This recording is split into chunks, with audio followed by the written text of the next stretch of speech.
what newspapers may say, and do you think that newspapers report the truth? And everybody's got an opinion, and usually it's no, they don't really, they report the truth. Then it's important that you then write your own truth, and in writing your own truth, you then have your story out there, and your legacy is documented there in terms of your voice is important, your words are important. You can go on the stage and you can perform something, you may remember that performance and talk about you, but if it's documented, if it's published, that's where the legacy is there. And really what we're all doing is we're engaging young people in an ancient form, helping them to return back to something that is very, very ancient, because we've all grown up with parents or carers that are great storytellers. My mother is a great storyteller. I never, for one moment, did I believe that I would be a writer, that I would be a poet. My first love was dancing, because the teacher said I was good at dance and I was good at sport, and that's where I should be, and that's where I was pursuing. But nobody said I was good at writing or telling a story, apart from my grandmother. She said, "You tell a good story," you know. And I realised that telling a good story came from. Was that just before she beat you? Yeah, definitely. And trust me, the beatings were there, because when you was running outside trying to play with your friends, I was always told to come inside and sit down and read a book. And then after reading the book, I had to then retell what was happening in that book, just to make sure I understood. And I never enjoyed it, but I realised later on I knew what my grandmother was doing, I knew what my mother was doing, I knew what my father was doing, that they were instilling something in me, and I didn't even realise that I was instilling that into my children. All of my 3 children write. My youngest one doesn't like it so much, but he still writes. But the other 2, they're writing, they perform, and I realised that it has to start in the home. And when he comes out of the home, you can then share that with other young people. And really what we're doing is that we're griots, we're storytellers, we're returning to an ancient form that is very, very important, and therefore legacy is important in terms of the way that we document those stories. It occurs to me that the children and young people, and your children and my children and our children, probably all of our children in this room, are very lucky, and that we share a passion for writing, reading, books, poetry, literature. But what about those children who come from homes where they don't experience a love of books? You know, that passion isn't there within the home.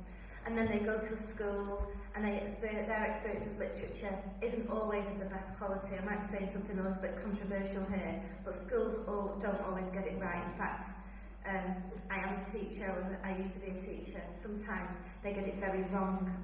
And I understand what you're saying about the engagement of the children that you work with and the fact that they kept coming back for more.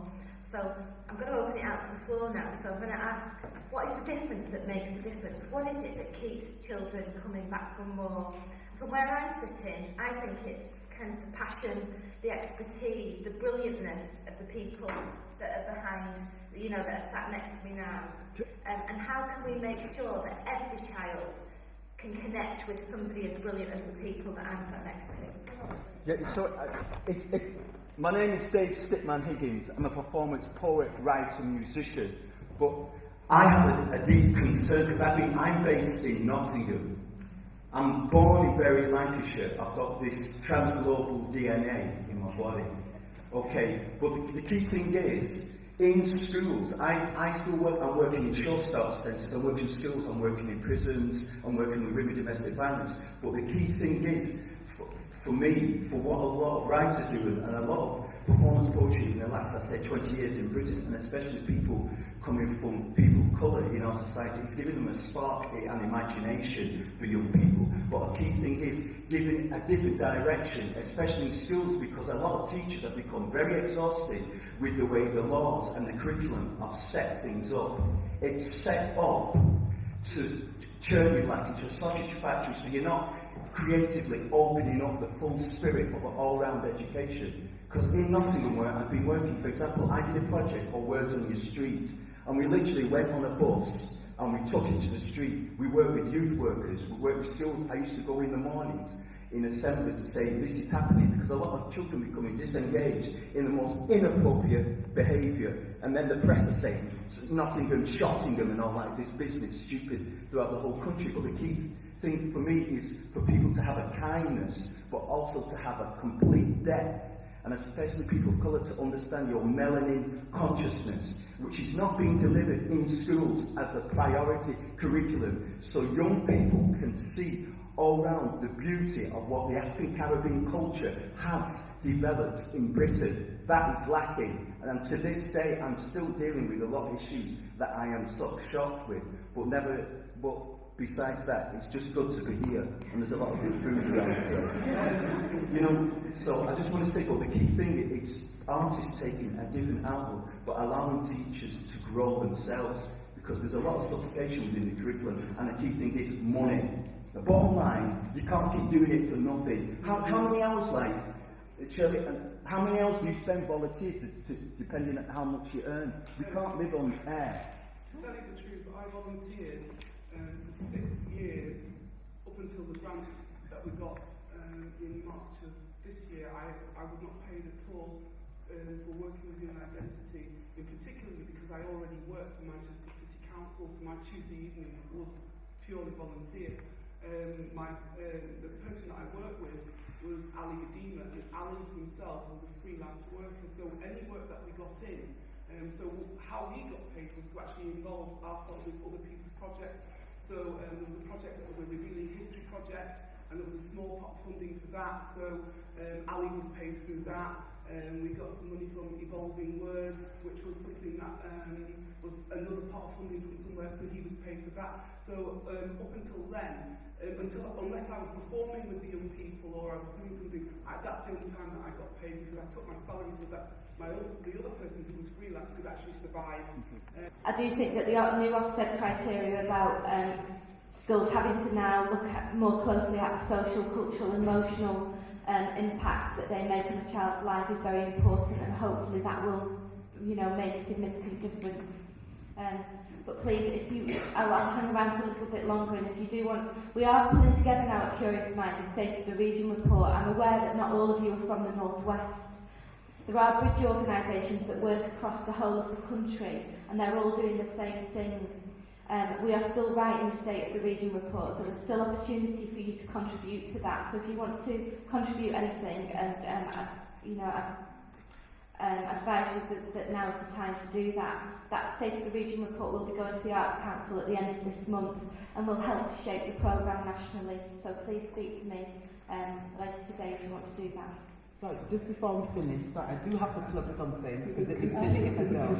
Yeah? Go ahead, Ed. Just go ahead. Just to add on what she said and me said, as a young person, I think what we seem to be forgetting is that as young people, looking at young people as individuals, and because stories are things that are natural to us as human beings, and we tell stories every day, we see stories every day, everything that we do as human beings is stories. If you look at physical psychology, Freud and Jung and all those stories that are ingrained within our psyche, and we will tell our stories regardless. It will happen. So what the issue, I think, for me as a young person is, because I was fortunate enough to have that ingrained in me from when I was a kid. My father and my mother were very good at that.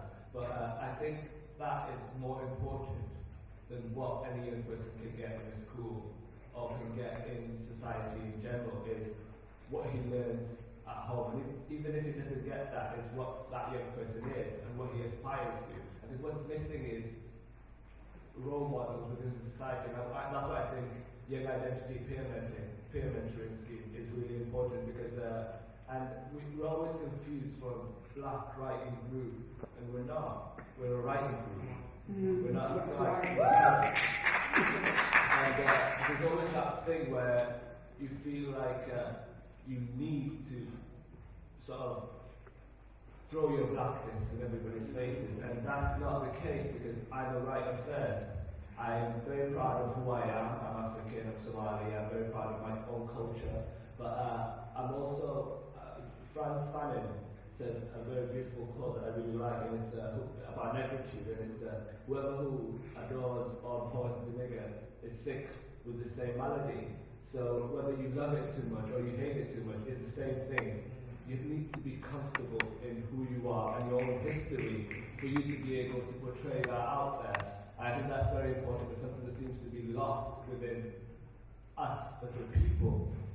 And so, in terms of stories, of our own narratives, I think they will be told, and we will say them. And yeah, that's. I know that they want to stop. Yeah, but I've got to say this. Yeah. Well, my summary is: We Are Poets film documentary based on the work of Legion authors is showing on the 30th of March at the Leeds Town Hall from 6:30 p.m. The host is Benjamin Zephaniah. If you really want to see slam, and you really want to see the work of young people from their homes, in schools, what they're like, then come and see it. It's an amazing documentary, and we have Saul Williams in there talking about the benefits of working with young people. So I have to plug it. That's the 30th of March, Leeds Town Hall. Google it, We Are Poets. If you want a complimentary ticket, come and see me. For ourselves as Young Identity, we just want people who are in the city to signpost young people to the projects. You can go on Commonwealth's website. You can go on Young Identity's website themselves. Just let young people know that we're out there.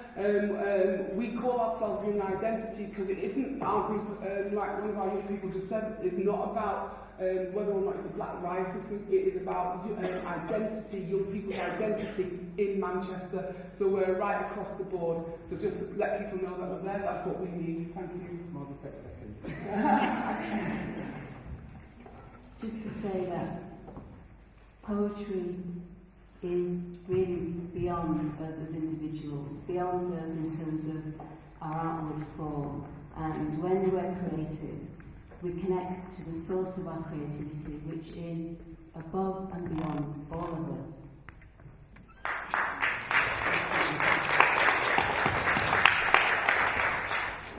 Thank you. I won't say anything else because I said All right, well, can you give a big round of applause?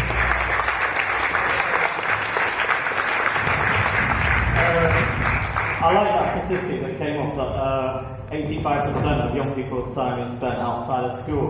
Well, of that 85%, I'm guessing that probably 25% is spent online at least. And that's a link to the next panel, which I hope will form very quickly.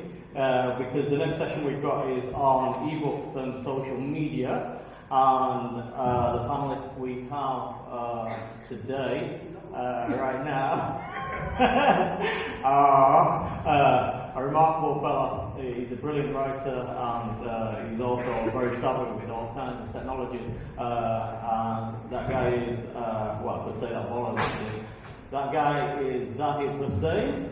And we also have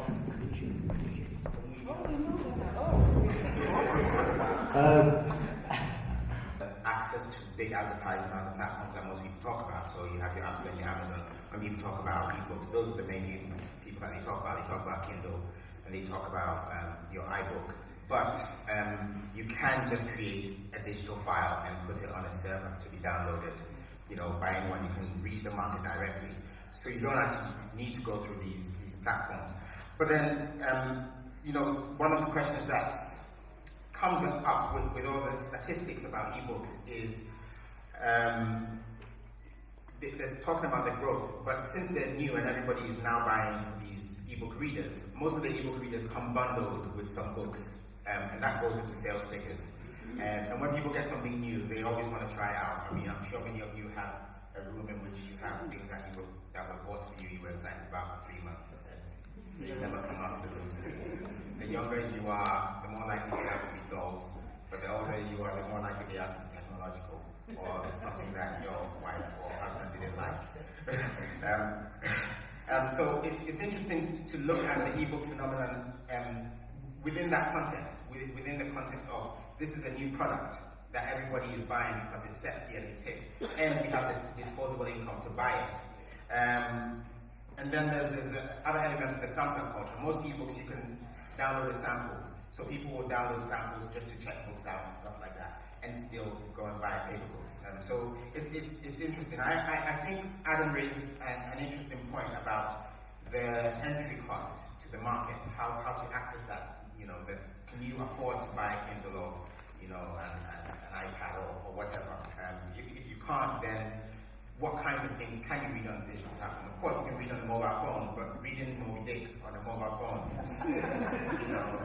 or Roots, which is a very big book, on a mobile phone can take some dedication.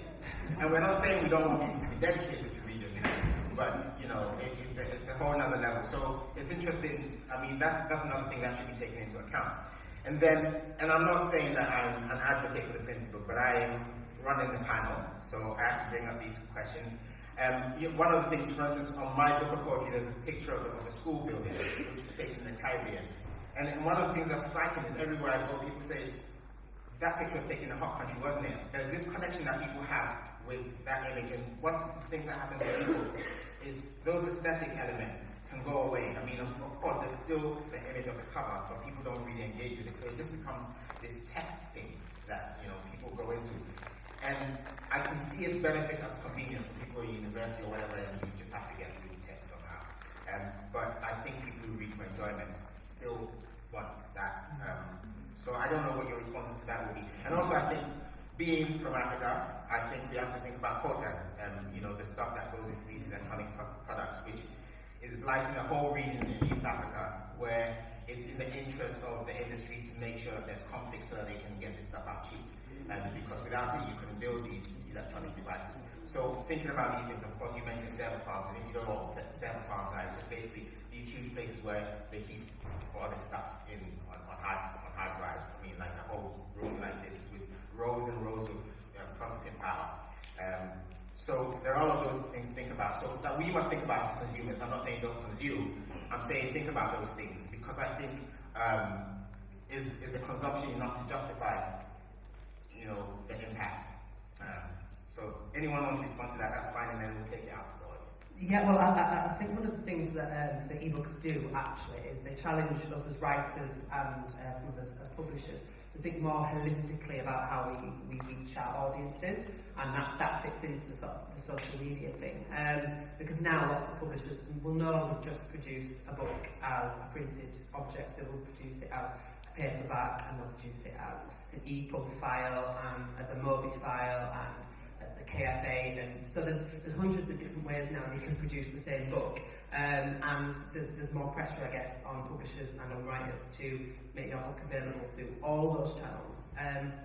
So those things can be good, because it means you can potentially reach a wider audience, but there is also the issue of increasing competition. There's lots of white noise, so if you go on Amazon, the chance of you randomly finding the perfect book for you might be very difficult, because actually if 1 million people can just upload a Word file to Amazon and then it becomes an ebook, it makes it a lot more difficult to find something that's really, really good and that you perhaps want to read. So what you're drawn to more easily is the stuff that's promoted more, that's got more advertising budget behind it, the sort of the blockbuster novels. So it does, in that same way, it shouldn't be the be all and end all. I know lots of writers are just like, I won't bother with a printed book, I'll just publish an ebook, and I'll just make millions from it, and they don't realise that actually you're competing against all these 99p books where the writers may be making about 60 odd p from it maximum, and even if you sold 1,000 of those, that's not really a right lot of money, is it? So so it's not really the get rich quick scheme that many writers think that it is. I was just going to add to that as well and say, on top of the certified explanation, another key thing I think in all this technology, which is a new commodity, is data. So a lot of what Amazon and Google do, and YouTube and all these free services that we engage with, so Facebook and Twitter, they don't make money from Obviously they're free, they're offered to us, but what they do sell is they sell us. So they sell us to my former self, to nasty, evil advertisers. And I think we do need to be aware of how we use these mediums. Obviously the new generation is growing up with this ingrained in their brains, and so it's not a huge leap to go back in time and look at the role that IBM, for instance, had in the Holocaust, in the Jewish Holocaust. Obviously, so there are other Holocausts, the ongoing African Holocaust, which is not insignificant and directly related to these machines that we use, the call centre, as Nii's mentioned. So, because we have some control of what we put on there, but we don't control the platforms ourselves. We don't have our own medium, so we're using these mediums. We're putting up family pictures, we're putting up all our information, and this is harvested in huge, massive data centres as well as a server farm. So this is, this can be used, and it is being used in terms of the protests that are going around the world. The potential for this data use, what they know about us, not just to sell us products, to sell us what we want, but also to look at when society breaks down, to look at controlling people. And we've seen that recently with various uprisings. On top of that, just the mental health aspect. We talked about how amazing it's been for Khadijah, for identity to engage with people, for Legion Orphans, and all the other work that people do in schools. That one-to-one contact is so vital, I think, and I think the more time we spend online, the more time we're looking at versions of other people and ourselves, and smiling pictures of ripped, toned bodies on beaches, while we're sat in our cold, impoverished flats. I think that has a mental health impact, and we're seeing that already, especially with young people. So, the physical object, I think, is so important still, and I think it needs to be more, and that's something we need to keep going. I want to add a few points as well. In the last quarter of 2011, there were 5.5 million units of Kindle Fire sold. Now, in the UK, every year there's over 200 million books that are sold. Now, Amazon is now the leader. 30% of that market plus is Amazon's, and that's virtually all of it is ebooks. That's just to give you the kind of figure, right? Now, what does this all mean? I hear what you're saying about print and so on. Print's not going away, but where things are moving is towards print on demand. So there are always going to be people who want that thing in their hands, and I prefer to have a book in my hand. For me, it's very special. There is something coming up, emerging right now, which is saying that ebooks don't really work for people. What's really working for people is something which is interactive. So anything which brings in links, which takes you to pictures, to music, which brings that experience to you directly is what's going to work. And we're going to see within the next 5-10 years a fusion of technology where your TV will be on and you might not want to read a book, you might want to go and see Moby Dick as a film, but then you might want to read it as a book, but maybe have it read to you. This is the way the world is going to be moving towards. Now, what seems to be ruling the roost in terms of what books people will read? Yeah, there's a lot of marketing that goes on for a few books which are made into movies and so on, and publishers, etc., will spend a lot of money endorsing it. It just comes down to endorsements from individuals like you. By getting on the Twitter, by going onto Facebook and just mentioning a book, by putting up a review on Amazon for a book that you like, is what is going to generate sales for somebody else. That's it. It's really simple. People power at the end of the day. When you go on Amazon, and I'm sure most of you do, and you look for a book that you want to read, you're going to look at the reviews. You're going to look at how maybe the sales are, really you're going to look at what people have said. Well, this is a fantastic book I've read. You've got to read it because X, Y, and Z. That's why people will go. We're going to come to the audience in a second. I think that we just need to be a bit more wider, just as we've given a hashtag thing today about today's BWC 2012. I'm not saying do stuff like that, but if you are on the internet, use that opportunity to make sure your voice is heard. Yeah. I'm just going to conclude our side of it and open it to the audience in a second. And what I want to say is we are not saying don't engage with ebooks or ebooks don't work. That's not what we're saying. We're just raising some of the issues that come around the use of ebooks and the realities. And I think it's very important. There are opportunities there because you can think about, if you think about it in terms of the end user and what might be most useful to them. As Zahid's talking about the interactivity and things like that, that's important. But also some of the smaller things that we do. So for instance, the work that Shirley and Khadijah do, they could easily do an ebook manual about how to engage young people with poetry and have it out there for free. This would mean that somebody in the depths of Dhaka in Bangladesh, if they had the if they had the technology, they could download it and start a youth project. That then means that these young authors even though it's already global, it becomes super global. Okay? And so, there are things that we can leverage, and I think it's always important to think about that in the way, when we're engaging with all of these technologies, think about the best way it can work for our communities and for our healthy lifestyle. Don't let it overtake the lifestyle. And I think that's really what we're saying on the panel is the technology is out there, but think about how it's used. I mean, it should be an enhancement, shouldn't it? Exactly. A core of what you do. Yeah. It should be there to make it better, to give it a bit of extra colour, but not to take over. Yeah. And so, if with flip type publishing, for instance, one of the things that we're doing is we're doing little samplers of some of the books, and there will be free ebooks because we do still want people to buy the books. So we spend so much time falling in love with paper and smelling paper and stuff like that. We want to share that with the world. I mean, the funk of paper is beautiful. It's now open to the audience. Shirley had a hand up and Jake had a hand up, so we'll start with them and then we'll take it from there. I suppose one of my questions is yeah, it could be all these different things, and it was all done on voice recognition, and the advert ended with the little toddler who'd been listening to all the parents and our brothers and sisters doing this, talking to the telly and asking him to bring up something, and then they all gathering around the little kitty going, "Oh, isn't this sweet?" like that. So I mean, that shift that I was talking about it's there. Yeah. Not in my world, but it's out there. Yeah, can I just say short answers? So we'll start with Zahid. Unfortunately, it will take me some while, but I've got about 25-30 different sources. They're virtually all academic, from Michael Bauman, New School of Thought, to Holy Grail book recommendations, which is from Medford, to Dick Kaiser from a report from Frankfurt Book Fair, to the library collections, Christiana. We could put these as links, couldn't we? Yeah. Unfortunately, some of these, that's the problem with some of this stuff, you can't get unless you were a member of an online, the General Soda. So Dorothy, I think you need to give your email chain.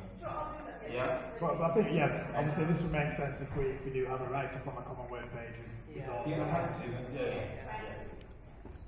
Very quickly, I would agree with what Dorothy is saying. I think this technology is definitely here, and for now it's exciting, but I really, with peak oil, I think that's the main factor facing humanity at the moment. So we're running out of oil, oil's becoming more expensive, everything depends on oil. So I'm not sure whether this is a bubble, how that can last, and when people don't have food, don't have water, a Kindle's not really going to help them. So that's always my favourite for this. And I think one of the things that this culture has done is it's taken, people are now young people are used to growing up and getting things for free, content for free, videos, music, everything for free. That will happen with books, I think. I don't want it to, but it will happen. And I think, so one of the things we can do is forums like this and performances. That's where people are still prepared to pay and to connect and to meet. So I think, linking that, as Dorothea says, that's where we can sell books, that's where we can still connect. And in regards to content, it's something that you mine. It's one of these great natural resources that we have in Africa, and within East Africa, within certain parts of East Africa, you can. It's mainly central in East Africa. I mean, there are little pockets, but where it's economical to mine it is within, and these are known conflict areas. And basically, without it, it helps with the miniaturization of chips, which go into all of these devices. And without it, you can't miniaturize as much. It's in the realm of ceramic technology. So if they're gone, we'll go back to the big, fat, brick mobile phones, basically, without content. So that's how important it is. It's worth more than gold. One of the places that's coltan mining is most prevalent is the Congo, which that's an ongoing holocaust of up to 10 million, over 10 million. And it's probably why the war does not want to be resolved. Should we go to Kai? Hi. Just to play devil's advocate for a while, I mean, I'm not, on one hand, I'm never unsympathetic to just how we kind of fetishize the physical book. I mean, I think I agree very much with what Jeremy says, that the physical book becomes, I think if we think beyond just the book, I mean, reading is an experience, and the physical book becomes a kind of souvenir, a physical souvenir of an experience, and that's what it becomes on our shelves. It memorializes a certain moment, and that's always wonderful to have these physical souvenirs of that moment in time when I remember reading that. But it also seems to me that we engage in a strange kind of nostalgia, a kind of trenchant nostalgia when we talk about any format which goes through processes of remediation, which is what's happening with the book right now. It's moving into a process of remediation. And there's an amnesia that happens as well with just how comfortable we feel with all kinds of other formats that have been remediated. So probably none of us here would sit down to write a letter. We're very comfortable with emails. The letter has been completely remediated into emails. If you ask somebody to draw a book right now, we probably know what they draw. But if you ask them to draw an album, 50 years ago it might have been vinyl, then it might have been a CD, or no, before that it was a cassette. Now everyone consumes an album by digital downloads, most of us, and we're very, very comfortable with this. It doesn't mean the death of singing, it doesn't mean the death of artistry, it doesn't mean the death of music, it just means that things constantly get remediated, and the book which was in the format, that physical format for so long, it's suddenly going into this process of being remediated into something else, and we all get very, very nervous about that. And we say, oh no, this is not going to happen, this is not going to happen. But there's something strange in that, and I think when those shifts happen, we're actually a lot more comfortable, and it doesn't mean the death of writing or creativity or the fact that we consume it in different ways.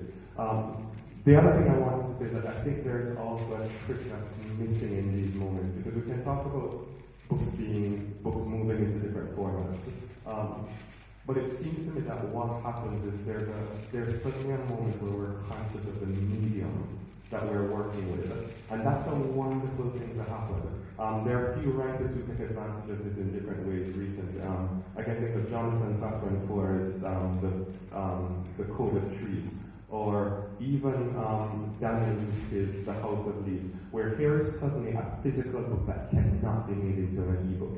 It's so conscious of its place on the page that you can't do anything else with it. Similarly, I'm conscious that I could tell you loads of examples of this. Conscious of stories that really, really creative people have begun to write for social media spaces. I can think of an amazingly powerful story that can only exist on Twitter.